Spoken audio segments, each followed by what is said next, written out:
Data తీస్తే 2014 నుంచి 2019 వరకు చంద్రబాబు నాయుడు ఎంత ఇన్వెస్ట్మెంట్ ఇచ్చాడు. యాక్చువల్ గ్రౌండ్ అయినాయి. ఎంఓయూలు చాలా చేశారు, 10 లక్షల కోట్లు 15 లక్షల కోట్లు, కానీ గ్రౌండ్ అయినాయి. దానికంటే 3 రెట్లు ఎక్కువ ఇన్వెస్ట్మెంట్ గ్రౌండ్ అయింది జగన్మోహన్ రెడ్డి గారి టైంలో, 1,00,000 కోట్లు చిల్లర.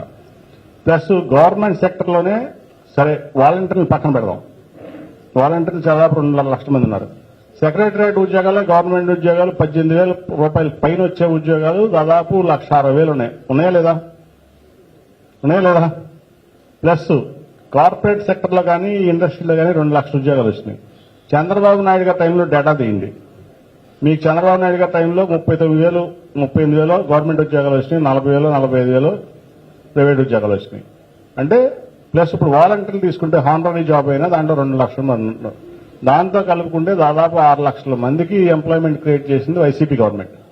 నువ్వు చేసింది 80,000. అంటే నీకు మీడియా చేతిలో ఉందని చెప్పి ఇష్టం వచ్చినట్టు మాడటం, ఇష్టం వచ్చినట్టు రాపించుకోవటం, దాంట్లో ఒక్క నిజం ఉండదు, అంతా హైప్ తప్ప. కాబట్టి ఇదంతా కూడా అబద్ధం. ఇన్వెస్ట్మెంట్స్ కూడా చూస్తే ఇన్వెస్ట్మెంట్స్ కానీ జాబ్స్ కానీ నువ్వు యాజ్ జర్నలిస్ట్ మీరు వెళ్ళి చేస్తే ఆర్బీఐ ఫిగర్స్ కానీ నీతి ఆయోగ్ ఫిగర్స్ కానీ చూస్తే జగన్మోహన్ రెడ్డి గారికి వచ్చిన తర్వాత 2% జీఎస్డీపీ పెరిగింది రాష్ట్రంలో. 2%. మీరు నా ఫిగర్స్ కాదు, RBI figures. Per capital income 50 నుంచి 60,000 రూపాయలు పెరిగింది జగన్మోహన్ రెడ్డి గారు వచ్చినాక. అట్లాగే పోవర్టీ, పేదరికం, ఆ రోజు చంద్రబాబు నాయుడు గారు ఉన్నప్పుడు 11.7% ఉంటే వాళ్ళు 4.5%కో 4.4%కో దిగింది. అంటే 7% పేదరికాన్ని తగ్గించినటువంటి వ్యక్తులు ఉండే ఈ దేశంలో ఇంత పవర్టీని ఒకేసారి తగ్గించినటువంటి వ్యక్తులు ఉండే ఈవెన్ కరోనా టైంలో కూడా కలుపుకుంటే అది జగన్మోహన్ రెడ్డి గారు.